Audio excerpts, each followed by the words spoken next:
Assalamualaikum warahmatullahi taala wabarakatuh. Baru selesai riadah pagi hari ini, hari Jumaat 12 Mac, hari mulu segala hari.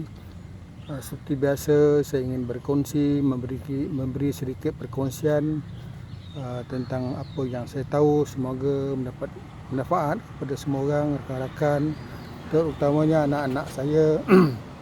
Dan saya arkibkan di alam maya ini sebagai arkib saya. Saya ingin berkongsi tentang otak kita. Saya selalu cakap pasal otak sebab otak itu adalah manifestasi siapa diri kita. Ada beberapa peraturan tentang otak ini yang saya dapati daripada buku The Brain's Rule, tulisan John Medina, yang saya fikir sangat sesuai untuk dijadikan panduan. Pertamanya, saya lalukan kedatangan penonton saya di belakang. Pertamanya, otak kita serupa tetapi tidak pernah sama. Kenapa dia serupa? Semua manusia mempunyai otak yang sama, berat lebih kurang sama, kandungan yang sama.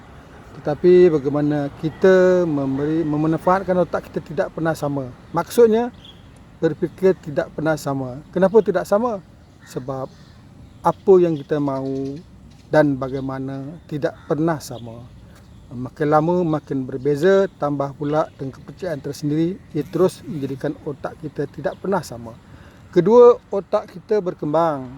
Sejak dilahirkan, kita hanya ada ketajaman deria menghidu bau susu mak kita sehinggalah umur 40, terus berkembang syarat dengan khazanah ilmu dan pengetahuan. Lepas tu menurun, merudum dan terus kita mati. Tetapi otak juga telah berkembang sejak zaman adanya dunia ini, bermula dengan zaman batu sehinggalah revolusi industri air dan wap dan petrol, kemudian revolusi industri elektrik, lepas tu revolusi industri ICT, sekarang revolusi cyber. Segala-galanya Internet of Service, Internet of Things dan Artificial Intelligence telah mula mengambil alih tugas-tugas manusia. Tuan-tuan, kalau nenek kita masih ada, terkejut dia teknologi yang ada sekarang ni, tak pernah terfikirnya. Dan tuan-tuan kena ingat, untuk masa depan tak terbayang kita apakah teknologi akan digunakan oleh manusia.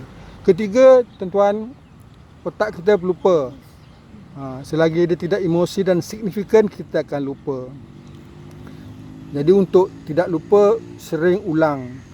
Surah lazim pun kalau tak disebut-sebut, lupa tuan-tuan. Jadi repeat to remember. Otak lupa bukan fenomena asing, dia adalah sifatnya begitu, lupa. Melayu mudah lupa, itulah dia, bukan Melayu je semua. Keempat, kita perlu senaman tuan-tuan. Senaman untuk meningkatkan prestasi otak. Kenapa?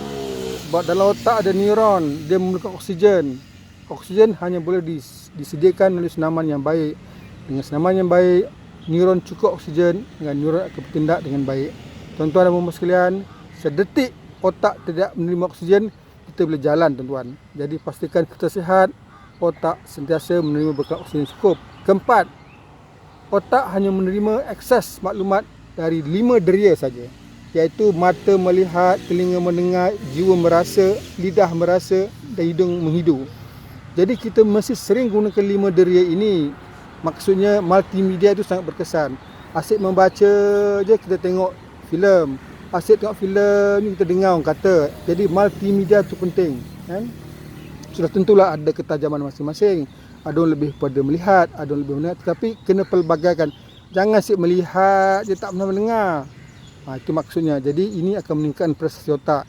Keenam tuan-tuan, tidur kena cukup. 1/3 umur kita tidur. Kenapa perlu tidur? Otak perlu rehat. Kenapa otak perlu rehat? Sebab otak perlu dalam gelombang delta, gelombang yang paling perlahan, supaya otak boleh menguruskan organ-organ dalam badan. Otak tak payah sedar berfikir banyak sangat, tak penat tuan-tuan. Otak tidak pernah berhenti kecuali mati. Jadi kita kena selalu mempunyai tidur yang cukup. Saya pukul 11 jalan dah tidur. Ketujuh, otak kita adalah visual. Maknanya separuh otak kita adalah penglihatan. Maka itu sebabnya benda-benda yang melihat, image sangat penting dalam otak. Kita mengingat bukan dengan perkataan, kita mengingat bukan dengan suara, kita mengingat bukan dengan audio, kita mengingat dengan image. Itu sebabnya tuan-tuan, sains semua image. Kita lebih senang mengingat image daripada perkataan. Cakaplah banyak-banyak, tetapi image tu yang kita lihat. Mak marah kita, bukan marah tu kita ingat, tapi muka dia yang kita ingat, tuan-tuan. Jadi otak sentiasa separuh daripadanya menerima image, separuh daripadanya ada visual. Kelapan, kita juga stres, tuan-tuan. Jangan benarkan tuan-tuan stres. Apa itu stres? Stres adalah bagaimana organ tidak mengikut protokolnya. Badan sejuk tapi berpeluh, tak kenyang tapi nak terberak, itu stres. Stres adalah di mana organ-organ tidak harmoni. Apa akibatnya? Akibatnya hormon-hormon tertentu akan dikeluarkan. Hormon-hormon ini akan menyebabkan yang paling bahaya untuk otak, menyebabkan otak tu biol. Senanglah bahasa mudahnya. Hormon kortisol itu menyebabkan otak tu tidak berfungsi dengan baik. Kesembilan, tuan-tuan, muzik. Muzik akan memperbaiki prestasi otak. Dengarlah muzik. Kenapa muzik itu boleh menyebabkan otak kita dengan baik? Sebab muzik meningkatkan kecerdasan sensori kita, meningkatkan ketajaman sensori. Kita boleh merasa, melihat. Pemuzik, tuan-tuan, adalah orang yang memiliki kecerdasan emosi yang tinggi. Dia tahu bila nak mencipta lagu gembira, dia tahu nak mencipta lagu sedih, dia tahu menangis pun artis ni. Hebat. Jadi muzik itu penting. Kalau anak-anak belajar dengan muzik, biarkan. Muzik itu boleh memperbaiki dan menambah baik ke efisien ataupun kecerdasan otaknya. Ke-10, saya tak nak sebut panjang-panjang. Otak lelaki dan perempuan tidak pernah sama. Walaupun ada scholar daripada barat mengatakan tidak ada beza lelaki perempuan, bohong tu. Lelaki adalah perlu wanita. Wanita diciptakan untuk lelaki. Tentunya berbeza. Emosi dan fizikalnya berbeza. Ke-11, tuan-tuan, otak bosan. Ingat tu, otak mudah bosan.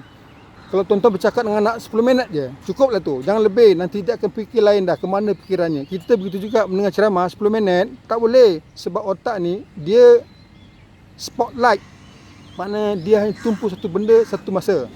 Otak tidak pernah multitasking. Jadi kalau membiarkan otak tumpu 10 minit, dia biol dah, dia akan keluar. Jadi sebelum tuan-tuan bercakap dengan orang, lepas 10 minit, step out. Cerita lain sikit, masuk balik lepas tu. Itu sebabnya penceramah agama 10 minit je isinya. Lebih tu mulalah kelakar. Itu masuk balik.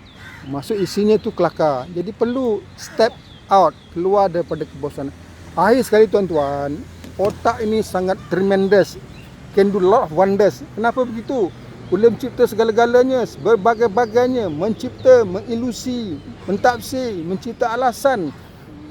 Segala-galanya, termasuklah cuba mempengaruhi otak orang. Boleh komen orang lagi otak kita ni. Macam-macam kita boleh buat. Jangan terkejut kalau orang marah kita, sebab dia berfikir mengatakan otak kita tak betul. Itulah hebat otak orang ni. Jadi tuan-tuan, 12 perkara itu adalah peraturan otak. Jangan terkejut, sebab saya pun dah mula lupa ni, dah lebih 10 minit. Sebab itu biasa. Itu adalah peraturan otak. Sekian, semoga mendapat manfaat. Kepada apa yang saya kata, minta maaf. Ini penonton tetap saya lah. Sekian, kita nak pergi breakfast. Jumpa lagi minggu depan, insyaAllah. Assalamualaikum. Bye-bye. Bye-bye.